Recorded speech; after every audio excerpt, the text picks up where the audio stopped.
When you have your girls, you're never alone. You get together for coffee, maybe to work out, or just to laugh. We created Hey Girl, just for you. Can't wait for you to join us. Hey everybody, welcome back to Hey Girl. I'm your girl, Kim with an E, and this is Hey Girl episode 26. Listen, if you're joining us for the first time, Hey Girl is a safe space where you can share your experiences and be affirmed. Life can be complex and overwhelming, but we believe in the power of conversation because knowing we're not alone is what helps us get through. So let me know that you're here by saying hello in the comments. Hi, everybody. Say hello. I'm so glad you are here with me. And I want to know how you're doing. How was your week? Did you have a character building week? Did you have an overwhelming week? Let us know. Tell us how you are. Our theme this month is Thrive, Don't Just Survive. So tell me if you are thriving. What are you doing to thrive? Are you living life to the fullest? This has been an interesting time. As we all know, we are in strange times right now, but we're also in a very interesting season with it being a political season. And so we have some things to talk about as it relates to that. But in the midst of all that's going on, we can still thrive. So I hope that you are. I don't know if you were with us last week, but we had the best time with Heather Martin of Virtue fame, but she's now Chef Mommy, and she talked to us about living well and eating well. I don't know if you all had your soup. I know I had my butternut squash soup. This is sweater weather. So she shared with us some of her healthy recipes. If you're not following her YouTube page, you should be if you're interested in healthy eating. I'm trying to be a vegan. I said trying. I say vegan-esque because, you do the best you can. And she said it's okay. Do the best you can. And we can still thrive, right? And, I want to let you know we have some wonderful guests that are going to be with us in the coming weeks.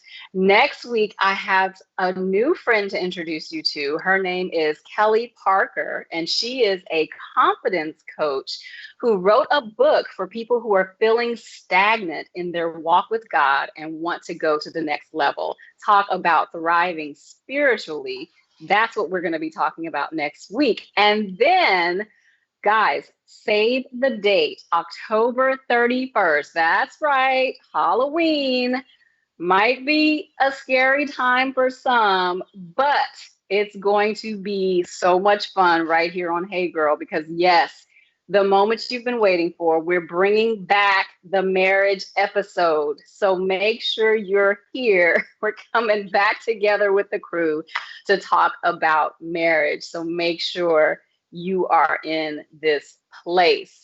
Now, I told you that we are in the midst of a political season, and there are many ways that we can think about living well and thriving, not just surviving. So I want to talk a little bit today about history, which I think is appropriate because not only are we in the midst of a political season, and I know many of you probably watched the presidential debate this week, which was very interesting.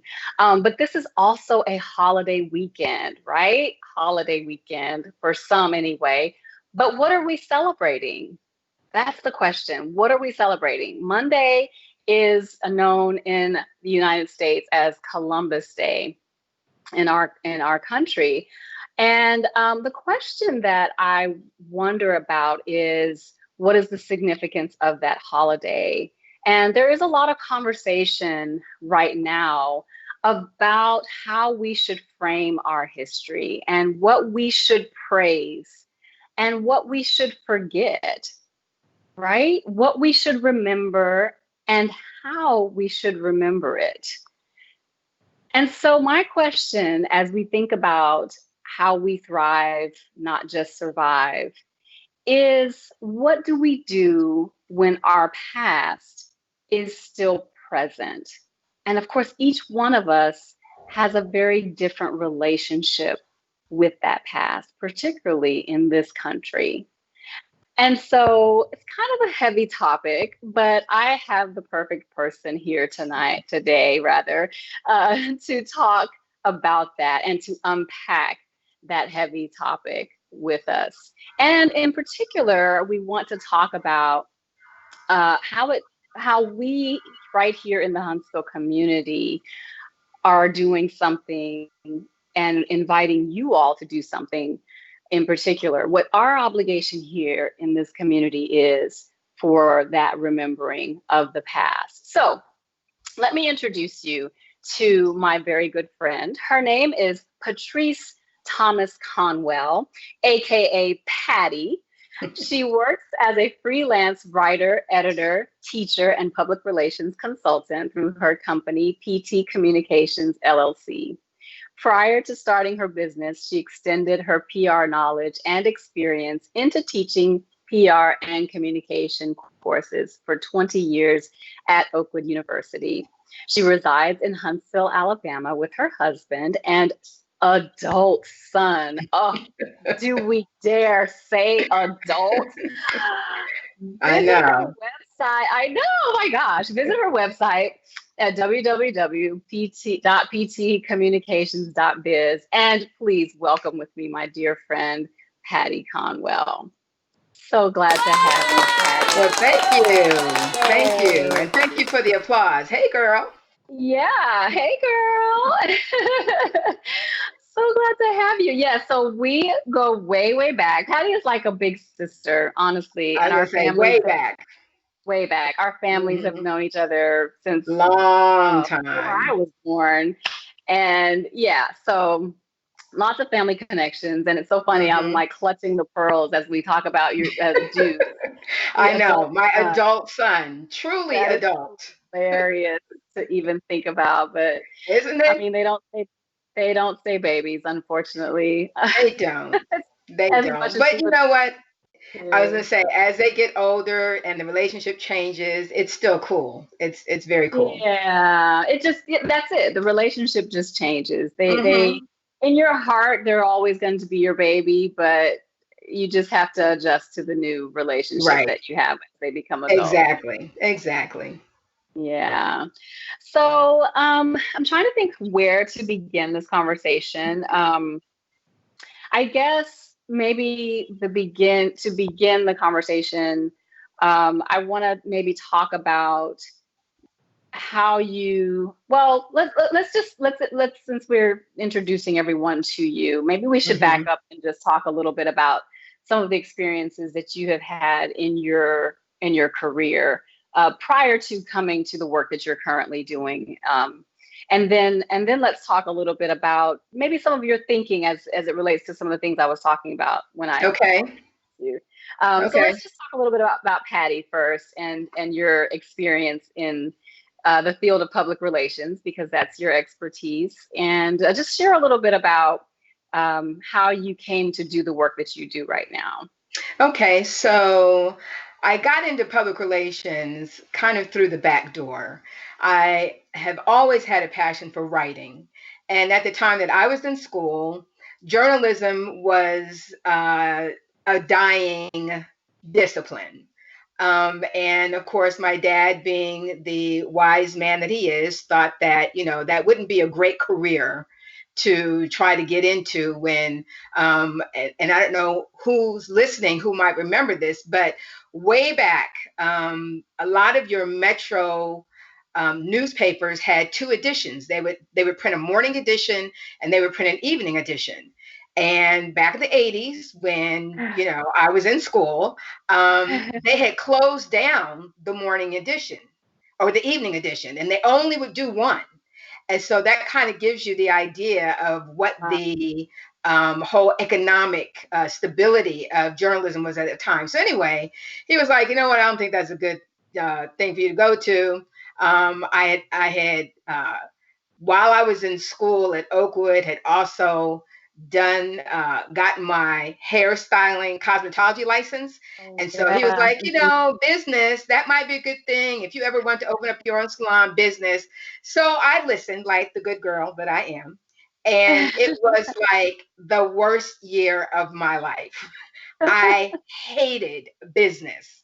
I am not a math brain. I am not an economics brain. None of that was interesting to me, or did they fall in my strength? So my last year at Oakwood, my official senior year, they had just made the communication degree a 4-year degree. Up until that point, it was a 2-year degree. I switched. My last year, I switched. And we were on the quarter system. I was taking like 25 hours a quarter because it was time to get out. Yeah. I didn't want to, I wasn't going into journalism, print journalism. I didn't want to go into TV or radio because that, I wasn't interested in being in front of the camera. The only thing left was PR. And PR requires good writing. So that was my connection. Oh, I love to write. Let me do PR. Okay. Really, that was it. And Right. that's how I fell into PR. And I kind of, in my career, wormed my way into a part-time PR position at the first company, a nonprofit that I worked for in Baltimore, Maryland. And so I was like part-time PR, part-time executive secretary, and kept that position until they eventually got the money to be able to hire me full-time in PR. And that's how I did that. And I worked in nonprofit public relations for about, I want to say about 8 years, and then started feeling the need to do something else. And I thought, what could that be? Oh, maybe I would like to teach.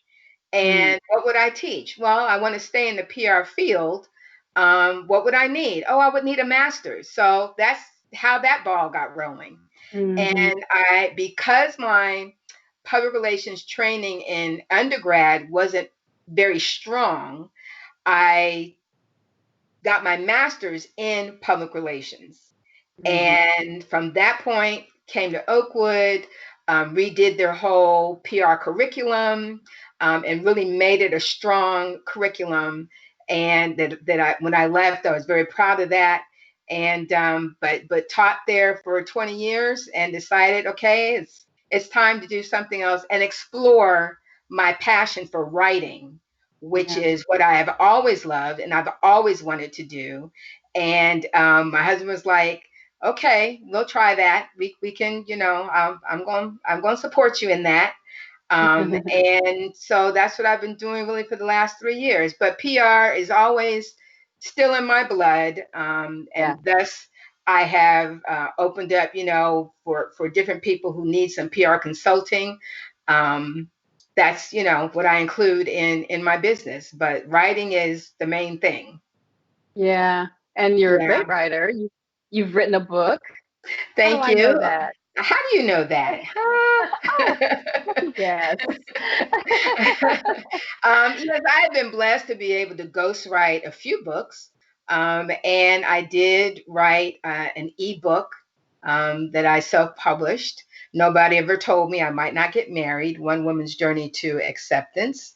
Um, Mhm. and um, and hopefully, in this new period of my life that I'm in, I can eventually publish that as a hard copy book. That is my goal. And just to keep, doing doing what I love doing, and I'm having a great time at it. Yeah. Awesome. And I know you influenced a lot of young people during your 20-year tenure as a professor of public relations. And I know there's a lot of young people who are doing good work after coming under your direction. So who knows how many public relations people are out there as a result of what, Exactly. And that you is really the know. reward of Yeah, teaching. And you know that yeah, as a fellow yeah, professor, that your reward in teaching is, when your students go out there and make their mark and they, stay in touch with you, and they give you the kudos for, how you train them and what you taught them, and to see them thrive, since that's like your month Right. theme, right? To see them Yeah. thrive is like, amazing. And It is. even when they call you and go, I had one student who called me and, I need your advice because I'm thinking about two different types of jobs that I have been offered, and one is cause related, but one I would make a lot of money. And she'd been doing cause related stuff already, right? I said, girl, go for the Yeah. money. And, 6 figures. And I'm like, dang. I mean, I Oh, trained yeah. you and you're out there making 6 figures and I'm still, but hey, it's like your kids. You train Yeah. your kids to get out Yeah. there and just go as far as they can, and you want them to go farther than you, right? Right. So yeah, but that's Yeah. that's the That's payback awesome. of teaching Yeah. that Right. you really get a thrill from. Indeed. And it's well, I don't know if it's as rewarding or more rewarding or whatever than the money. I mean, I guess it Mhm. depends on the day because you still got the Right. bills. Right, right, I don't want to right. qualify. I don't know how to qualify that, but there is some reward nonetheless to that, Well, regardless. we get into teaching. I don't know anybody who gets into teaching for money. Yes, absolutely. No. I mean, if that's your goal, it's not the right Yeah. profession. Right. Unless you're You at don't do it some for that. major, Right. university that Yeah. has no limit. And, God bless those who are able to Right. do that. But I've always been cause related in Right. my work. And whenever you're focused on causes, It generally has its own speaking, reward. a lot of money is not attached to that. Right. There's other benefits indeed. Right. So that's a perfect segue to Hmm. what we're talking about today because we're talking about the causes that you and I have been involved with. And Yes. I want to talk for a moment about this idea of our history and our relationship to the past. And I want to know, before we talk about the work that we've been involved with most recently, Hmm. what your thoughts are about this current conversation as it relates to history, because it is very relevant to this political moment, right? There's a Yes. lot of discussion that's been going on about how we should relate to history, and many believe that if we want to be proud Americans and just be proud of our country, then we should relate to our past in a particular way. How do you respond to that way of seeing history? Well, because we're all different, we celebrate America being this melting pot, right? And lots of people have come here under different circumstances and in different ways. And unfortunately, as an African American, my ancestors did not choose to come to America. And so, right from the beginning, we're talking about a history where we're forced to be here. And then we're not just forced to be here, we're forced to do your work. Mhm. And in being forced to do your work, I'm not even treated as a human being. I'm treated like a product, Mhm. right? And so the entire inhumane way that African Americans were forced to come to America, forced to work for America, and forced to be to accept treatment that in today's society, you treat animals the way slaves were treated, you get thrown in jail. Michael Vick knows something about that. Mhm. So this whole idea that in order to be proud of who I am, I should see my history in the way that makes somebody else feel less guilty, or in a way that makes somebody else feel proud. I don't really ascribe to that, because if my history were the same as somebody else's, then we're good. We can see things on an even platform. But from the beginning, the platform has not been even. But I can still be a proud American. I am a proud American. I'm proud that my ancestors were able to take what they took to get me to this spot where I am. Yeah. That's So what I makes think me that's, proud. yeah. And I think that's so interesting that the conversation seems to always go to an either or, Right. right? Like either you're proud and you don't talk about the bad things, or you talk about the bad things and therefore you hate your country. It's like there's no, it's a zero-sum game, and so. And we don't look at other things that way. Other things are not that black white. No pun intended. No pun Cut intended. dry, right? It's not either or. Yeah. People are not either or. We are the sum of a lot of things. And why can't that relate to my ethnicity and my nationality as an American? Right. Yeah.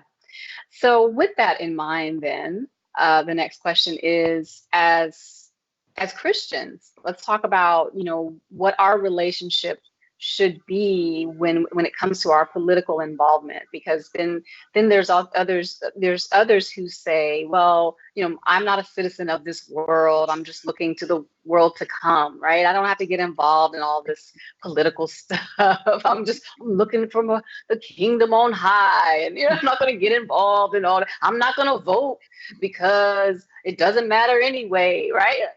What about that way of thinking about things? Well, we don't want to get our hands dirty in this political mess. And I think everybody has their own limit to what they can be involved in, for me, without challenging my Christianity. Okay, so as a Christian, right, when I look at how Jesus lived in his world. He did not put himself out in the wilderness for his 30 plus years, his 33 years, right? And just come in and do it. No, he immersed himself in his environment, because to reach the people and to deal with the issues of the day, he had to be in the environment. Now, he lived in the environment, but the environment didn't live in him. Right. And I think that's our example.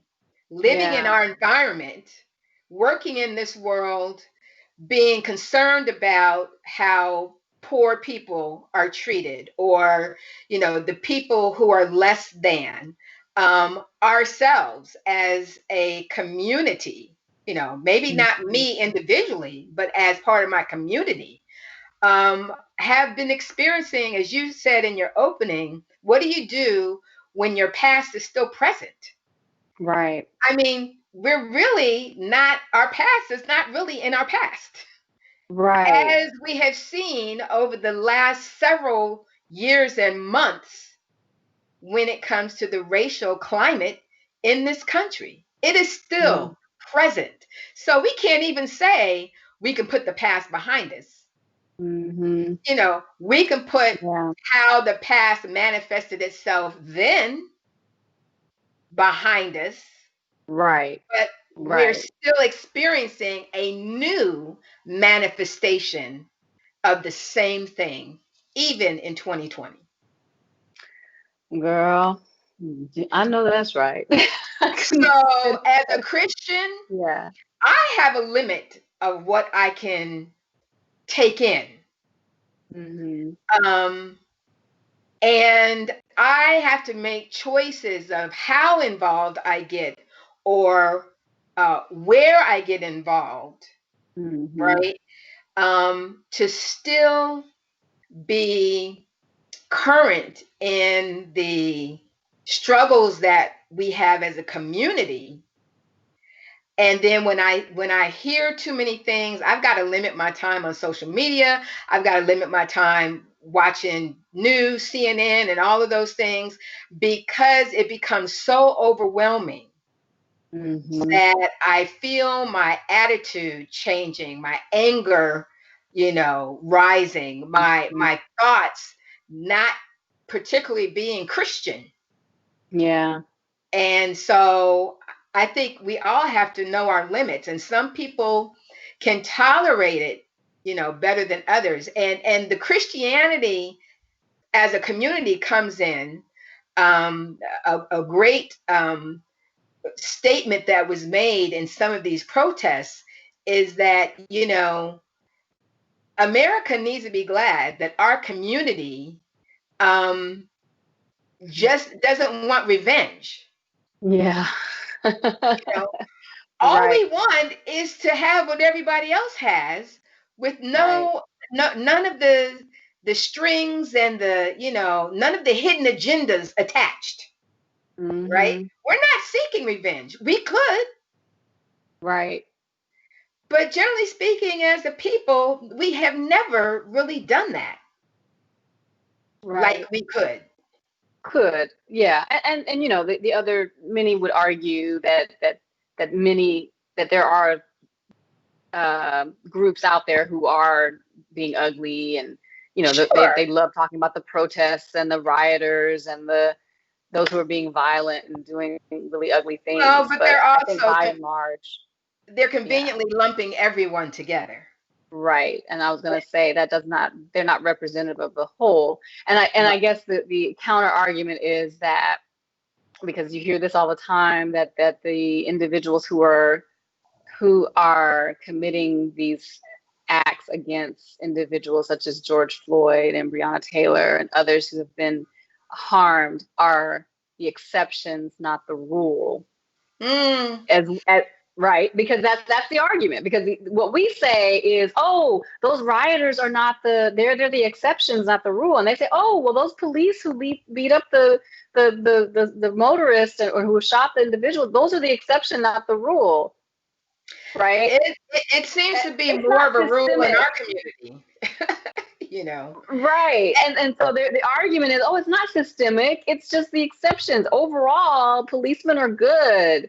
Overall, the system is good. That's the argument that's being made. To me, that's an argument born out of ignorance. Willful ignorance, meaning there are a lot of places that you can go to read. There are a lot of research that has been done with statistical facts that bear out that we have a systemic racial problem in this country.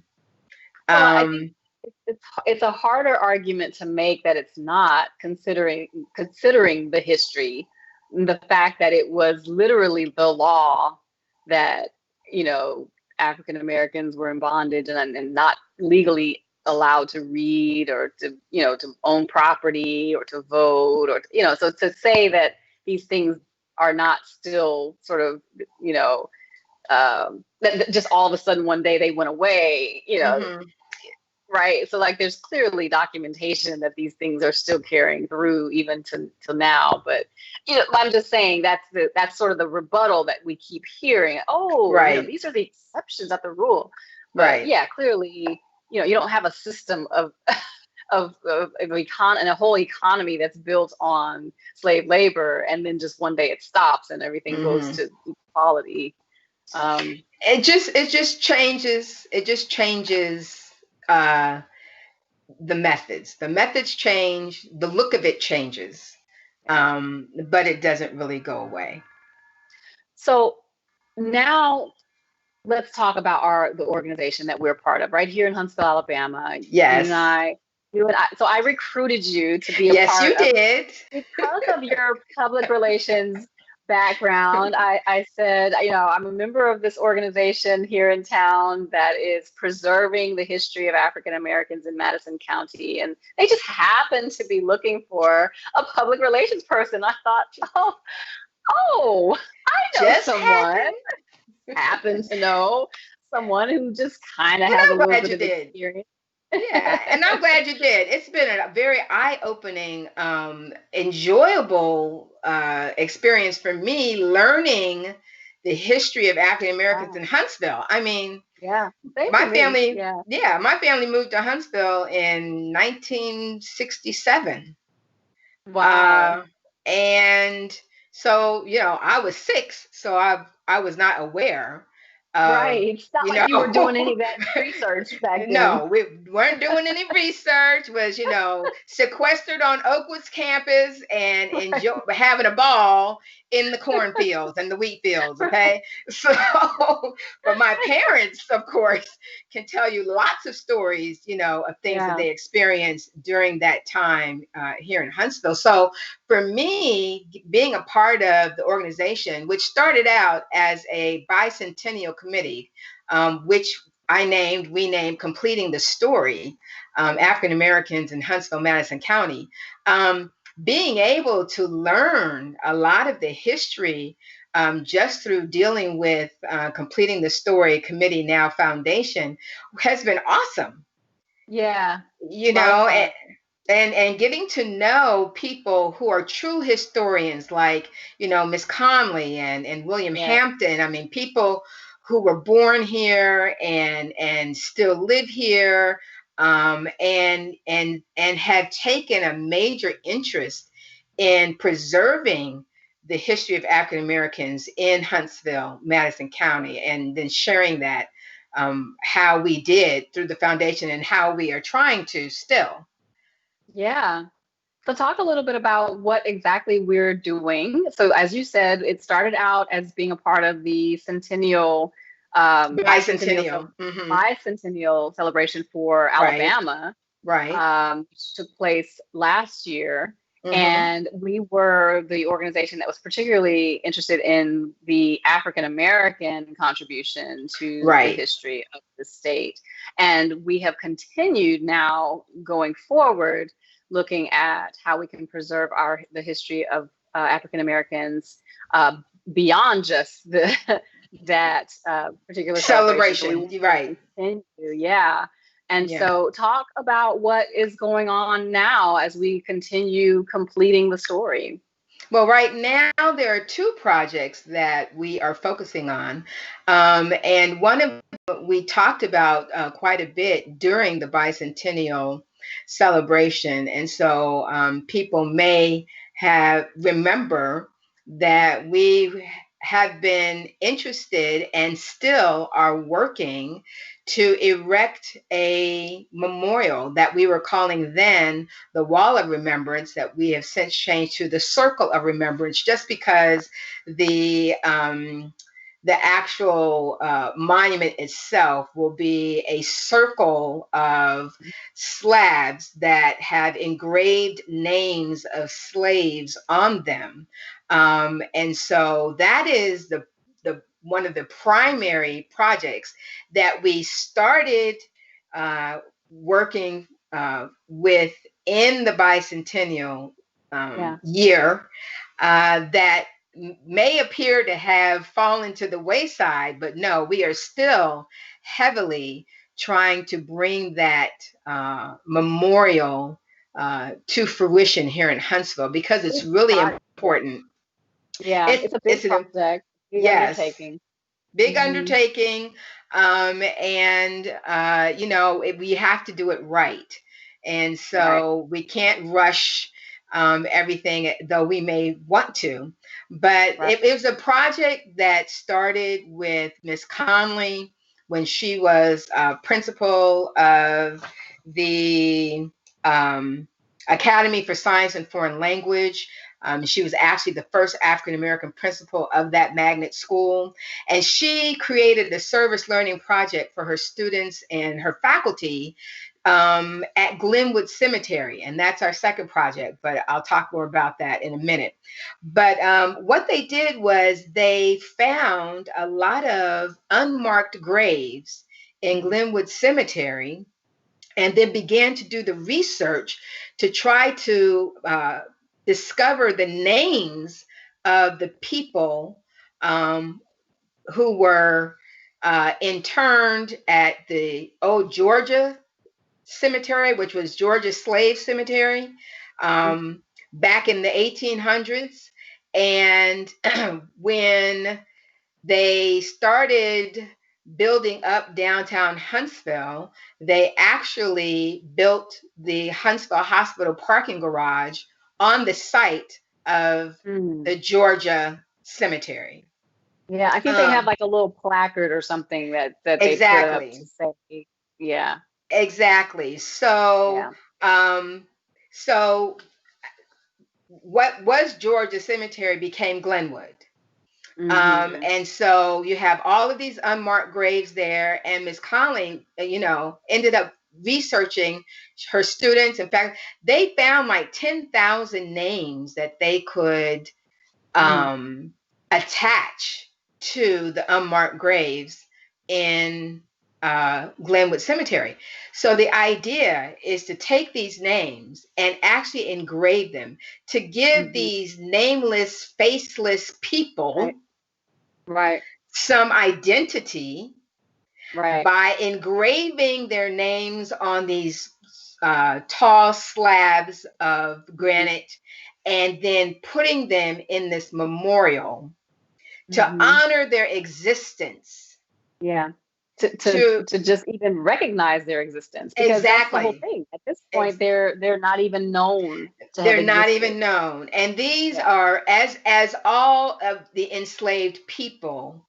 Our American economy, and definitely our Southern economy, could not have become what it became without them. The work of the enslaved people. So at the very least, they deserve recognition, right? And that's what the Circle of Remembrance is designed to do, is to give recognition to the enslaved people of Huntsville-Madison County who remain nameless in these unmarked graves, but on whose backs this whole economy was built. Yeah. And it's so interesting that how easily they have been forgotten. I mean, Huntsville Hospital is like huge. My husband and I were driving through down Governor's Drive. He was like, Huntsville Hospital is taking over Huntsville, like literally taking over. And the system. It's a huge system. I mean, it's major, beautiful, by the way. It's beautiful. But there's this tiny little placard that marks or acknowledges that there was, these bodies underneath the soil there. It's like, by the way, there were people who were buried here. That's kind of the gesture that it signifies, as if to say, okay, we did our due diligence. Now look at all this. And so much more. The message that it sends is so clear. Yeah. And so that's what makes what we're trying to do is really to sort of send a different message that that these lives actually do matter. Exactly. And along with that, we plan to engrave names of other African Americans who were the first to do different things here in Huntsville. The first in the political areas, first in scientific areas, especially here in engineering here, in commerce.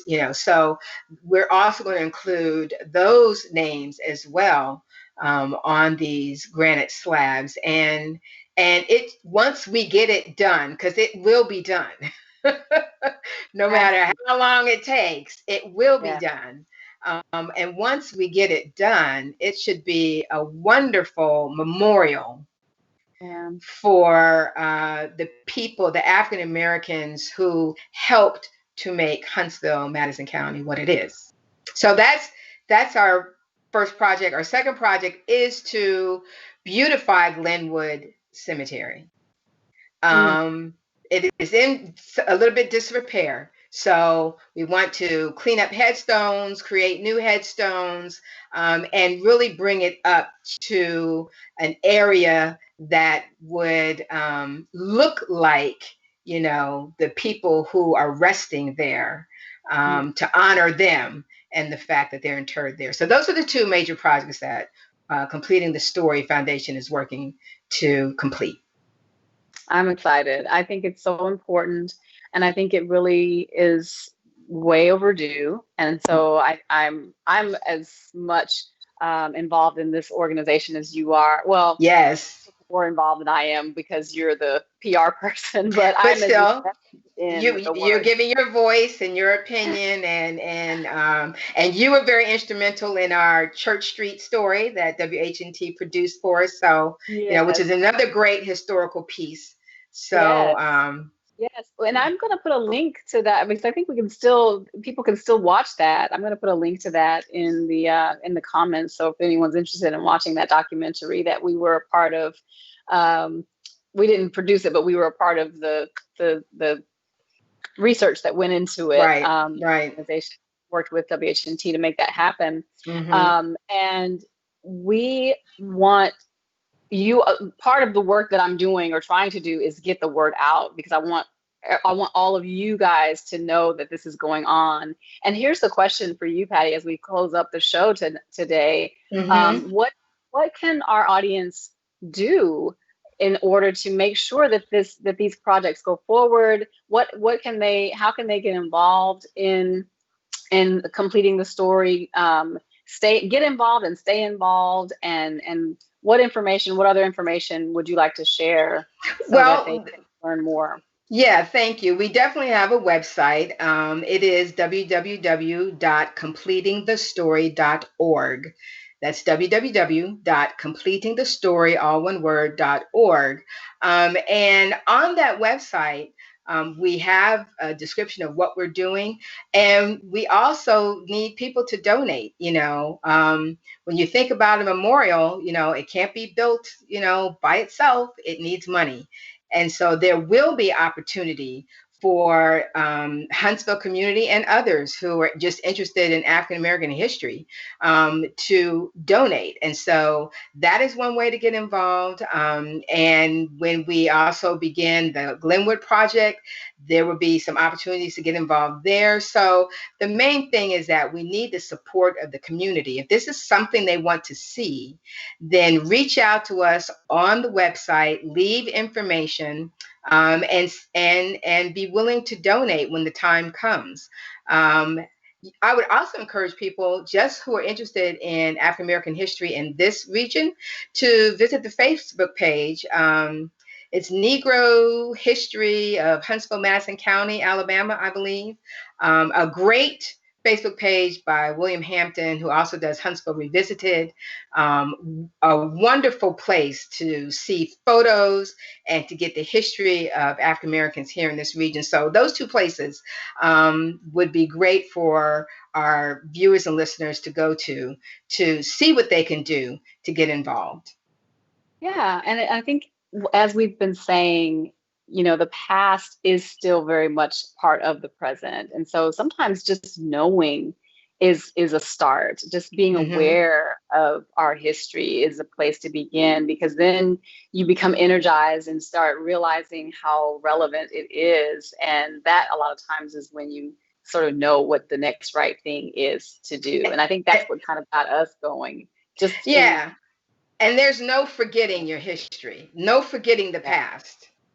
Yeah. It's not about forgetting the past. It's about using the past, as you said, to energize you to do more in our community right now. Absolutely. Absolutely. Well, this has been great. Thank you so much for coming. You are welcome. Thanks for the invite.